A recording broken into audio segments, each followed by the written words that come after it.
विद्यालय गएको हो। मेरा जीवनमा धेरै समय यही विद्यालयमा बितेका क्षणहरू छन्।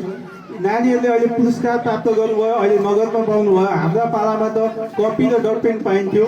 त्यो धेरै पटक यहाँदेखि लिएर मैले गएको छु र सम्झना धेरै छन्। यो विद्यालय मैले अलिकति अगाडि राखेँ। यस कार्यक्रमका सभामुख महोदय, उपस्थित यस कार्यक्रमका विशिष्ट अतिथि, प्रमुख अतिथि सर आदरणीय सर हरिबहादुर राजवंशी, जसले मलाई पनि यसै विद्यालयमा शिक्षा प्रदान गर्नुभएको थियो।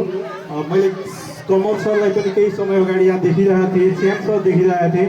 धेरै सरहरू त रिटायर्ड भएर गइसक्नुभयो, अहिले केही सरहरू हुनुहुन्छ, उहाँहरूलाई पनि सम्झाउन चाहन्छु।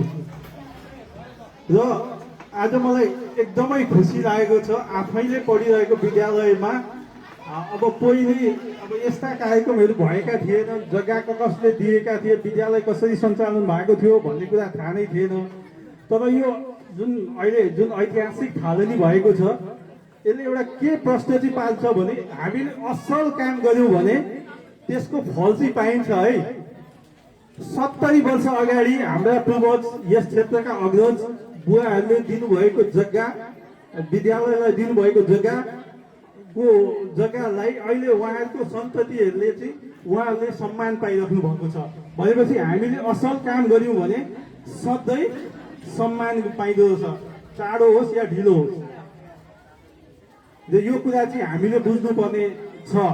साथै अब यो जग्गा वितरण गरेर यस विद्यालयको उन्नयनको लागि, शिक्षा क्षेत्रमा समृद्धि विकासको लागि जुन किसिमले उहाँहरूले हामीलाई, विद्यालयलाई त्यो कुराहरू प्रदान गर्नुभएको छ, म जग्गादाता परिवारहरूमा धेरै नै धन्यवाद दिन चाहन्छु। साथै हाम्रो संस्थापक हेड सरको परिवारबाट हाम्रो आदरणीय बुवा दयानन्द गोस्वामी हुनुहुन्छ।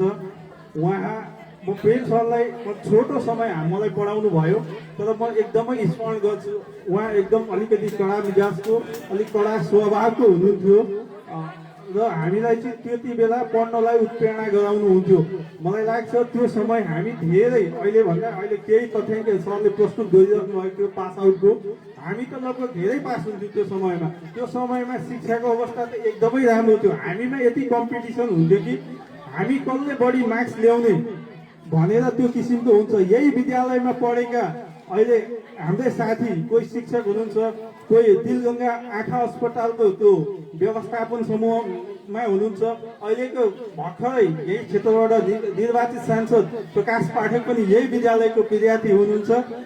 त्यो भएर अब यो स्कुलको उन्नयनको लागि हामी त लाग्छौँ। नानी बाबुहरूले पनि आफ्नो पढाइलाई अलिकति मजबुत बनाउनु पर्ने अवस्था छ र यो स्कुलको नाम राख्नुपर्ने अवस्था छ। अघि प्रधानाध्यापक सर, शिव सरले भनिराख्नु भएको थियो कि हामीले एउटा महत्त्वकांक्षी योजना लिएर अघि बढिरहेका छौँ। अत्यन्त खुसी लाग्यो। म पढेको स्कुल पछिल्लो केही वर्षहरूमा शून्य नतिजा हुँदाखेरि कहिलेकाहीँ मन हुन्थ्यो पनि, तर आज जुन ग्राफ बढिरहेको छ त्यो सुन्न अत्यन्त खुसी पनि लागेको छ।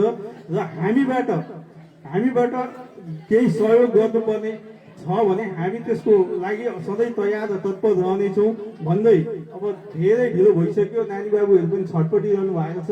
आजको कार्यक्रममा म यति भन्दै